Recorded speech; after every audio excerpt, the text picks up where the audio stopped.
Good morning. এখন বাজে 8:10। আমরা বেরিয়েছি ভোর 5টায়, আর এখন আমরা চলে এসেছি খড়গপুর।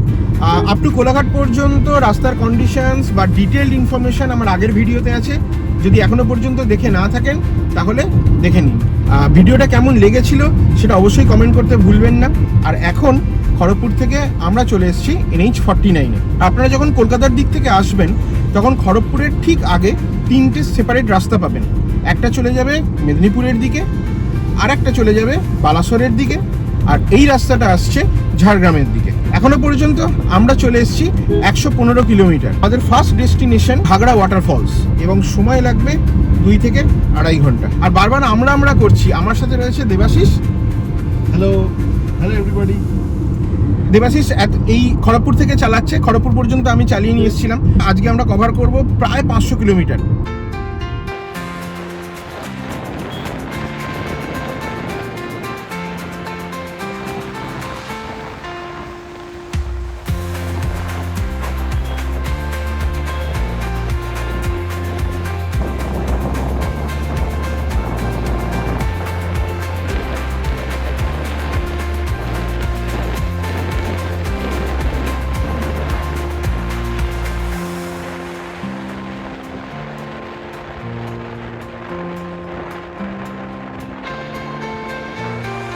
ঘড়িতে বাজে 9টা, আর এখন আমরা ক্রস করছি ঝাড়গ্রাম। আমরা ঝাড়গ্রামে এখন দাঁড়াবো না, আমরা সোজা চলে যাব বেলপাহাড়ি সার্কিটটা করে তারপরে আমরা ঝাড়গ্রামে আসবো এবং ঝাড়গ্রামের আশপাশটা ঘুরে রাখবো। আপনারা যদি গাড়ি নিয়ে আসেন তাহলে সাঁতরাগাছি থেকে ঝাড়গ্রামের ডিস্টেন্স অ্যারাউন্ড 160 কিলোমিটার। টাইম লাগবে ওই 4 থেকে 4.5 ঘন্টার মতো। আর যদি ট্রেনে আসতে চান তাহলে হাওড়া বা সাঁতরাগাছি থেকে সকালের দিকে বেশ কিছু ট্রেন রয়েছে। আমি কয়েকটা ট্রেনের ইনফরমেশন স্ক্রিনে দিয়ে দিচ্ছি, আপনাদের সময় মতো সেই ট্রেনগুলো অ্যাভেল করতে পারবেন। কেমন রাস্তা রে, কেমন লাগছে? রাস্তা তো অসাধারণ, আর সিনিক বিউটি ভিডিওতে যতটা বোঝা যাবে তার থেকে সামনে যদি কেউ গাড়ি চালায় বা বাইকে করে আসে, অসাধারণ। মানে তার ফিলটা পুরোপুরি ডিফারেন্ট। এখান থেকে ঘাগড়া ওয়াটারফলসের ডিস্টেন্স 44 কিলোমিটার। সময় লাগবে 1 ঘন্টা 10 মিনিট মতো।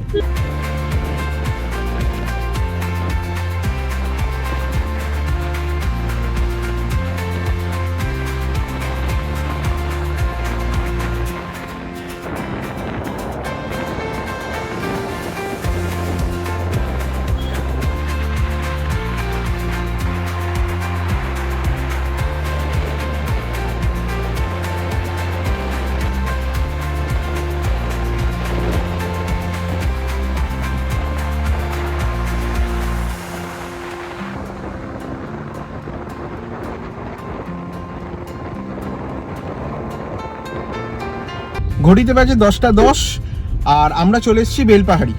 এখান থেকে আমাদের প্রথম ডেস্টিনেশন ঘাগড়া ওয়াটারফলস, মাত্র 5 কিলোমিটার। ওখানে গিয়ে আপনাদের সঙ্গে কথা হচ্ছে। পৌঁছে গেলাম আমাদের প্রথম ডেস্টিনেশন ঘাগড়া ওয়াটারফলস। রাস্তা অসাধারণ, আপনারা গাড়ি নিয়ে আসতেই পারেন। আপনারা যদি গাড়ি নিয়ে আসেন তাহলে এখানে পার্কিং করতে পারবেন। যদি আপনারা ট্রেনে আসেন তাহলে ঝাড়গ্রাম স্টেশনে নেমে একটা গাড়ি করে আপনারা যদি বেলপাহাড়িতে আসেন তাহলে আপনাদের প্রথম ডেস্টিনেশন ঘাগড়া ওয়াটারফলস হতে পারে।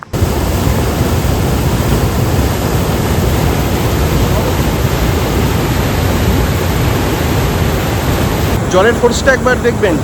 এখানে কিন্তু ব্যারিকেড করা রয়েছে যাতে কোনোভাবেই যারা আসছে তারা ধারে যেতে না পারে, এবং ওপাশে পুলিশ বসে আছে, চেক করছে কেউ যাচ্ছে কিনা। জলের ফোর্স কিন্তু খুব বেশি, একবার পড়ে গেলে কোথায় তলিয়ে যাবেন কোনো খোঁজ পাওয়া যাবে না।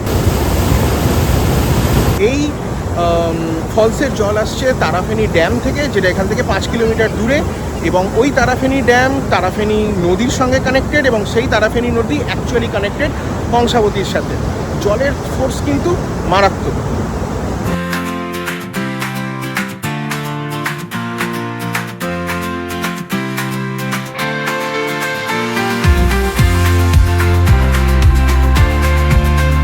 এগারোটা 25, আর চলে এসেছি আমাদের পরবর্তী ডেস্টিনেশন গাদ্রাসিনী হিল অ্যান্ড কেভ। গাড়িটা পার্ক করেছি নিচে, তারপরে একটা পাহাড়ে ওঠার উঁচু রাস্তা রয়েছে। জানি না কতটা উঠতে হবে, তো দেখা যাক। উঠছি আপাতত। উঁচু আছে ভালোই।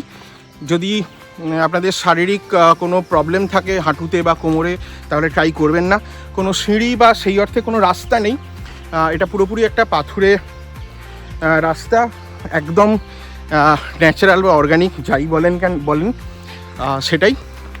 বয়স্ক কেউ থাকলে একদমই উঠবেন না, বাচ্চা ট্রাই না করাই ভালো। দেখতে পাচ্ছেন রাস্তাটা একদম খাড়াই, সামনে দেবাশিস উঠছে, কিন্তু সিনিক বিউটি খুব সুন্দর, চারিদিকে গাছপালা একেবারে ভর্তি। আপনাদের যদি সবুজ ভালো লাগে আসুন, এবং বর্ষায় আসুন। আমাদের গ্রাম বাংলায় কোনায় কোনায় এরকম অনেক জায়গা রয়েছে যেগুলো আপনারা এক্সপ্লোর করতে পারবেন। কেমন লাগছে? পুরো হাঁপিয়ে গেছি আমরা, কিন্তু ভালোই লাগছে, সবুজ চারিদিকে। রাস্তাটা খুব খাড়াই, অনেকটাই ভালো, এবং অনেকটা রাস্তা, অনেকটা উঠে এসেছি।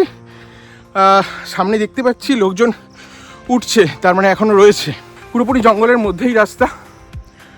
পুরোটা উঠলাম না, বেশ কিছুটা উঠলাম, কিন্তু ওপরে বৃষ্টির ফলে পাথর একেবারে শ্যাওলা হয়ে গেছে, পা হড়কে যাচ্ছে, রিস্ক হয়ে যাবে। তো একটু মেনটেন করলে হয়তো ভালো হতো, উপরে উঠতে পারতাম, দেখতে পারতাম ওপর থেকে নিচটা কতটা সুন্দর লাগে। পাথরের ওপরে শ্যাওলা পড়ে গেছে এবং পুরো রাস্তাটা হড়কাচ্ছে শ্যাওলায়, তাই নেমে যাচ্ছি নিচে।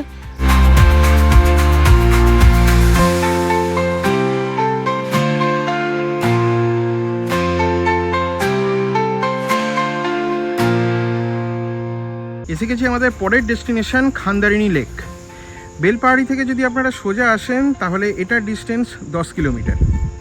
এই খান্দারিণী লেকের সাথেই রয়েছে খান্দারিণী ড্যাম। এই ড্যাম তৈরি হয়েছিল 1995-96 সালে। এই ড্যামের জলে সাধারণ লোকজন রয়েছে, তাদের জলের যে প্রয়োজন সেটা মেটে, এবং চাষাবাদ এবং মাছ ধরার ক্ষেত্রে তো বটেই। ওয়েদার খুব সুন্দর, দারুণ হাওয়া দিচ্ছে। এরকম সময় যদি আসেন, মানে এই বর্ষার টাইমটা, জল পুরো ভরা পাবেন এবং দারুণ এনজয় করতে পারবেন।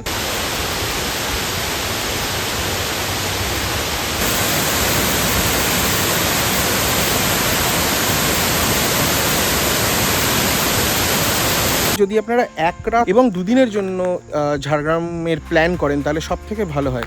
সেক্ষেত্রে যেদিন আপনারা এখানে এসে পৌঁছবেন ট্রেনে, সেদিন আপনারা এই বেলপাহাড়ি সার্কিটটা করতে পারেন। ঘাগরা ফলস, যেটা আপনাদের অলরেডি দেখিয়েছি, এরপরে আমরা চলে গেছিলাম গাদ্রাসিনী হিলে, এবং এখন আমরা এসেছি খান্দারিণী লেক। এই তিনটে জায়গায় দিয়ে আপনারা একদিনে কভার করে যান, দেন আপনারা ঝাড়গ্রামে ফিরে ওখানে লাঞ্চ করে তারপরের দিন সকালবেলা ঝাড়গ্রামের লোকাল সাইট সিন করে কিন্তু আপনারা ফিরে যেতে পারেন।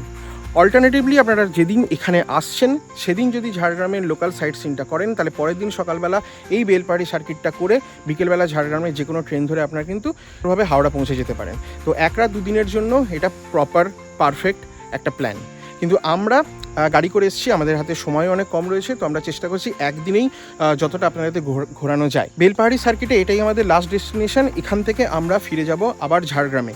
এরপরে আমাদের ডেস্টিনেশন চিল্কিগড় রাজবাড়ি এবং কনকদুর্গা টেম্পল। খান্দারিণী লেক থেকে চিল্কিগড় রাজবাড়ির দিকে যাচ্ছিলাম, গাড়িতেই ছিলাম, কিন্তু রাস্তার এই অপরূপ সৌন্দর্য দেখে নামতেই হলো, এবং আপনাদের দেখাবো রাস্তাটা। দেখুন, চারিদিকে জঙ্গল, মাঝখানে এক টুকরো ফালি রাস্তা।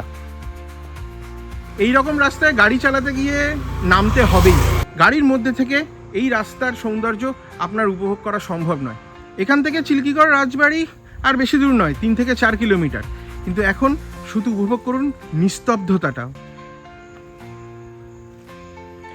আপনার সবুজ ভাল লাগে, চলে আসুন ঝাড়গ্রাম। আপনার বর্ষা ভাল লাগে, চলে আসুন ঝাড়গ্রাম। আপনার উইকেন্ডে ছুটি কাটাতে কোথাও ভাল লাগে, চলে আসুন ঝাড়গ্রাম। গাড়ি থাকলে চলে আসুন, গাড়ি না থাকলে ট্রেনে চলে আসুন, কিন্তু এই সুযোগ মিস করবেন না। অপরূপ সুন্দর সবুজ চারিদিকে, আপনাকে খালি হাতে ফেরাবে না, এটুকু বলতে পারি। এসে গেলাম চিল্কিগড় রাজবাড়ি। খান্দারিণী লেক থেকে 38 কিলোমিটারের রাস্তা আমরা কভার করলাম প্রায় 1 ঘন্টা 10-15 মিনিটের মধ্যে। এখানে মেইন গেট দিয়ে ঢুকলে আপনি, এটা মূল রাজপ্রাসাদ এখানে রয়েছে। গেট থেকে ঢুকে বাঁদিকে এলে এই একটি শিব মন্দির দেখতে পাওয়া যাবে। এইটা হচ্ছে পুরো এরিয়া। আপনি গাড়ি নিয়ে এলে ভেতরেই গাড়ি রাখতে পারবেন এবং পুরো জায়গাটা ঘুরে দেখতে পারবেন। ভেতরে ঢুকতে দেয় না, ভেতরে কোনো সরকারি অফিস রয়েছে এখন। এই রাজবাড়ি 450 বছরের পুরনো, এবং এই রাজবাড়ির লাগোয়াই রয়েছে কনকদুর্গা টেম্পল, যেখানে আমরা যাব। আর এই রাজবাড়ি অবস্থিত ডুলুং নদীর তীরে।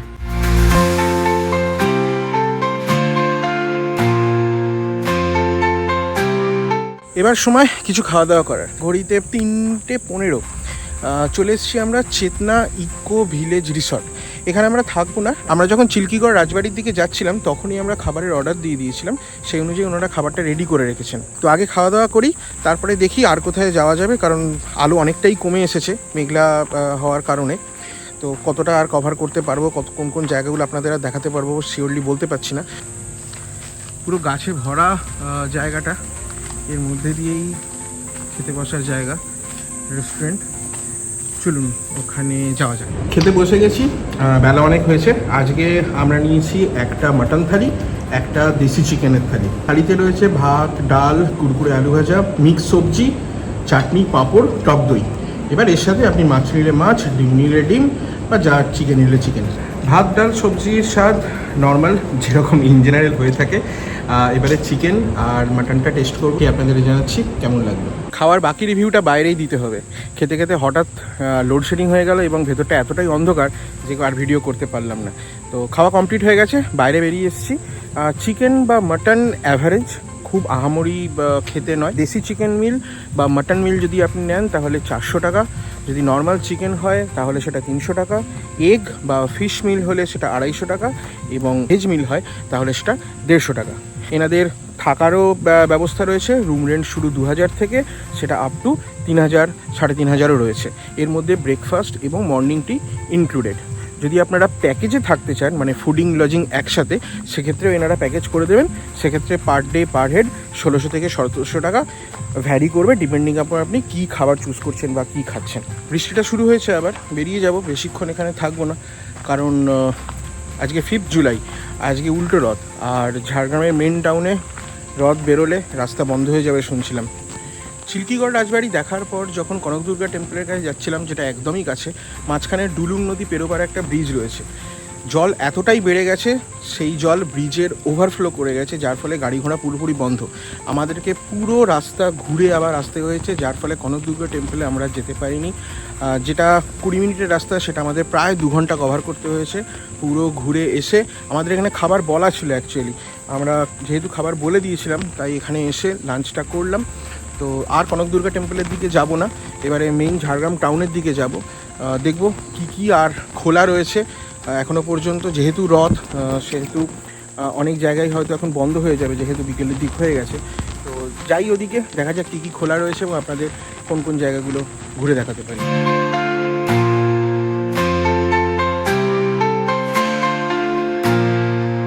দুপুরের খাওয়া শেষে আমরা চলে এসেছিলাম সাবিত্রী মন্দির। এই মন্দির ঝাড়গ্রাম রাজ পরিবারের পবিত্র মাতৃ মন্দির। মন্দিরের সামনে খুব সুন্দর একটা বাগান রয়েছে এবং এই বাগানটা দেখেই মনে হয় খুব ভালো মেনটেন করা হয়।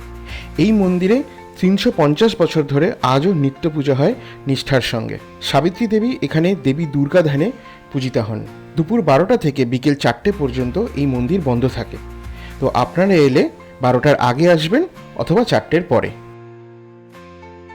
চেতনা রিসর্ট থেকে এই মন্দিরের দূরত্ব 8 কিলোমিটার।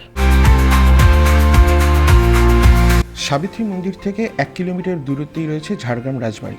মন্দির থেকে বেরিয়ে আমরা দেখতে গেছিলাম এই রাজবাড়ি। এই রাজবাড়ি এখন একটি ব্যক্তিগত সম্পত্তি। বর্তমান রাজপরিবার দ্বারা পরিচালিত এটি একটি স্টার ক্যাটাগরির হেরিটেজ হোটেল। অগ্রিম বুকিং দ্বারা এখানে থাকার সুবন্দোবস্ত রয়েছে। আপনারা যদি এর ভেতরে থাকতে চান তাহলে অনলাইন বুকিং করে আপনারা আসতে পারেন।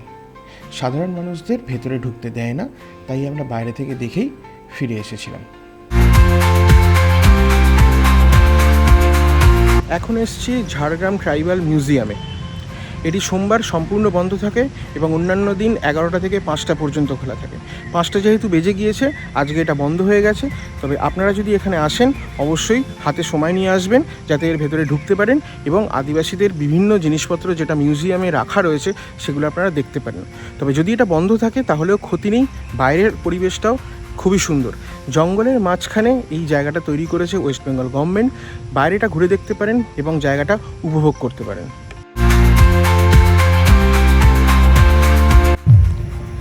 সারাদিনের ঘোরা শেষ, এবারে ফিরবো। এখানেই ভাবলাম আপনাদের সঙ্গে কথা বলে নিই আজকের মতো। তো কেমন লাগলো আজকের ভিডিও জানাবেন। যতটা সম্ভব চেষ্টা করেছি সব কটা স্পট ঘোরাবার। কনকদুর্গা টেম্পল যেতে পারিনি এবং চিড়িয়াখানায় যেতে পারিনি, কারণ যেহেতু রাস্তা বন্ধ ছিল এবং অনেকটা ঘুরতে গিয়ে আমাদের সময় নষ্ট হয়ে গেছে। চিড়িয়াখানাও 5টার সময় বন্ধ হয়ে যায়, আর কনক দুর্গা টেম্পলটা একটু অন্য দিকে হয়ে গেছিলো, যার ফলে যেতে আমরা পারলাম না আজকে। আপনারা যদি 1 নাইট 2 ডেজ ট্যুর করেন তাহলে খুব সুন্দরভাবে এই জায়গাগুলো ঘোরা হয়ে যাবে। আপনারা যে হোটেলে থাকবেন সেই হোটেল থেকেও গাড়ি করতে পারেন। ড্রাইভার দাদার সঙ্গে ভালো করে কথা বলে নেবেন, প্রত্যেকটা স্পট প্রপারভাবে আপনাদের ঘুরিয়ে দেবে। চেষ্টা করবেন বর্ষাকালে যদি আসতে পারেন তাহলে খুব ভালো হয়, কারণ সবুজটাকে খুব সুন্দরভাবে আপনারা উপভোগ করতে পারবেন, কারণ এরকম সবুজ কিন্তু আমাদের কলকাতায় পাওয়া যাবে না। আশা করবো ভিডিওটা ভালো লাগছে। যদি নতুন হন চ্যানেলে অবশ্যই সাবস্ক্রাইব করবেন, আর ভিডিওটা কেমন লাগলো কমেন্ট করে কাইন্ডলি জানাবেন, লাইক দিতে ভুলবেন না। আজকের মতো এ পর্যন্তই, পরের ভিডিও খুব শিগগিরই আসবে। এবারে চেষ্টা করব আশেপাশে কোথাও যাওয়ার গাড়ি ছাড়া ট্রেনে করে দেখি কোথায় যাওয়া যায়। আপনারা কি বলেন, যদি কোনো জায়গার সাজেশন থাকে সেটাও দিতে পারেন, নিশ্চয়ই সেই জায়গাগুলো কভার করার চেষ্টা করব। আজকের মতো এ পর্যন্তই, খুব শিগগিরই দেখা হবে পরের ভিডিওতে। Thank you, by.